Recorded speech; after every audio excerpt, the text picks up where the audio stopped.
গন্ধম ফলটা কি অনেকেই কয় না, আসলে গন্ধম জিনিসটা কি এটাই তো ব্যাখ্যা করে না। খালি কয় গন্ধম ফুল, গন্ধম গাছ, গন্ধম ফল।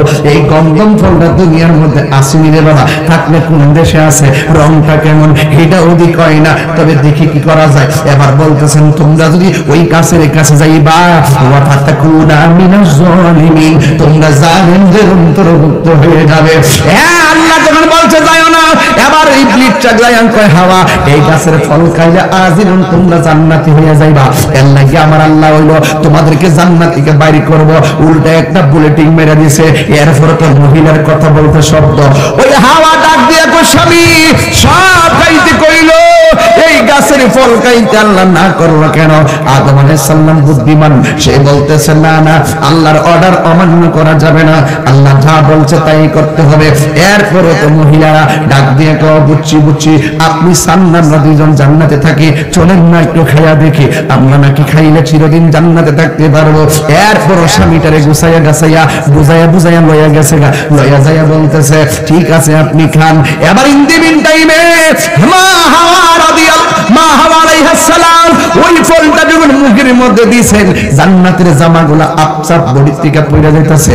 এরপরে আদম আলাইহিস সালাম যখন দেখতেছে হাওয়া আলাইহিস সালামও খাইলো, খাওয়ার পরে পড়ে গেছে, আদম নবীও মুখে দিছে, কিন্তু গলা পর্যন্ত যাওয়ার পরে হাওয়ার এই অবস্থা দেখা এইভাবে গলার প্রতি চিপা দিয়ে ধরছে, এইভাবে চিপা দিয়ে ধরার পরে এবার হাওয়া আলাইহিস সালাম তো জান্নাতের এই জামাগুলা খুইলা পড়ে গেছে গা, জান্নাতের লতা পাতা দিয়া লজ্জাস্থান ডাকছে, ডাকার পরে এরপর আর সামনে যাইতাম না, এই ফুলাফানা দিকে গেলাম না, কি লেগে মহিলারা মাসে মাসে এটা যাওয়ার দরকার নাই।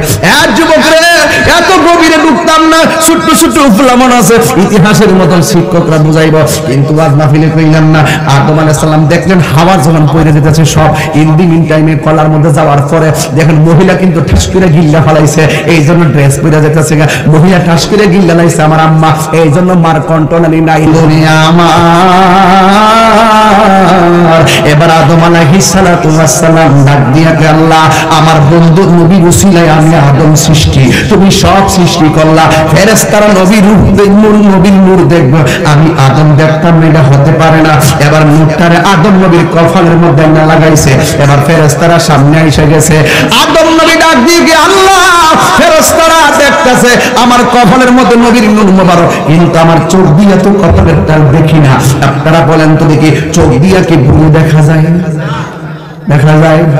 চোখ দিয়ে দুটো দেখা যায় না।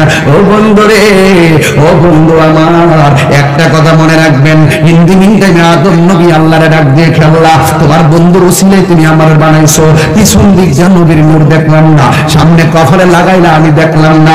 আল্লাহ ডাক দিয়ে আদম তুমি দেখবা, তোমার সামনের দুইটা নখ তোমার চোখের সামনে রাখো, দুইটা নখ এমনি সামনে রাখলেন, আমার আল্লাহ রাব্বুল আলামিন ওই নখ দুইটারে আয়না বানায়া দিছে।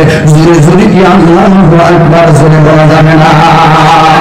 হ্যাঁ বন্ধু, ও বন্ধু রে, তোমার চেহারা এত দামি, তোমার এত চেহারা দামি, তোমার চেহারা এত কিছু ব্যবহার করো, এত সুন্দর চেহারাটা দেখতে গেলে আয়নার প্রয়োজন হয়, অথচ আয়নাটার দাম একবারে কম। এই আয়নাটা দেখলে তুমি বুঝবা তুমি কত সুন্দর। ইন টাইমে ওই ফেরেশতারা ওই আদম আলাইহিস সালাম দুইটা মুখ এমনি সামনে রাখলেন, আমার আল্লাহ আদম নবীর মুখ দুইটারে আয়না বানায়া দিয়েছে। হ্যাঁ বন্ধু, আদম আলাইহিস সালাম ওই কপালের নূর মুবারকটা হাতের মুখের আঙ্গুলের মধ্যে দেখতে পারলেন, এই কার মনটারে বানাইতে পারে না এত সুন্দর আমার নবীর নূর মুবারক। আদম আলাইহিস সালাম দুইটা চুনি মুবারক যখন এই মুখের মধ্যে আসছে, তখন এইভাবে চুমা দিয়া আদম নবীর চোখের মধ্যে লাগাইছেন। এই জন্য আজানে ইকামাতে যখন নবীর নাম শুনি, এই কথাটা যখন আমার নবী হযরত আবু বকর সিদ্দিক রাদিয়াল্লাহু তাআলার সামনে বলছিলেন, ওই মুহূর্তে মসজিদে আযান হয়েছে, আমার নবীর নামটা শুনে এইভাবে চুমা দিল। আমার নবী ডাক দিয়ে আবু বকর নামটা শুনে এইভাবে কেন চুমা দিলা? ইয়া রাসূলুল্লাহ, আমার বাপ আদমে চুমা দিয়েছে, আপনার নূর মুবারক, এই জন্য আমি চুমা দিয়েছি। কেন সুন্নিরা লা ইলাহা ইল্লাল্লাহ মুহাম্মাদুর রাসূলুল্লাহ বলে চোখের মধ্যে চুমা দেয়? আমরা জানি না, একটু চুমা লাগান না, দেখে চুমা লা ইলাহা ইল্লাল্লাহ মুহাম্মাদুর রাসূলুল্লাহ সাল্লাল্লাহু আলাইহি ওয়াসাল্লাম। নবী কই আমি নবীর নাম শুনলে এমন ভাবে দুইটা আঙ্গুলের মধ্যে চুমা দিব, আমি নবী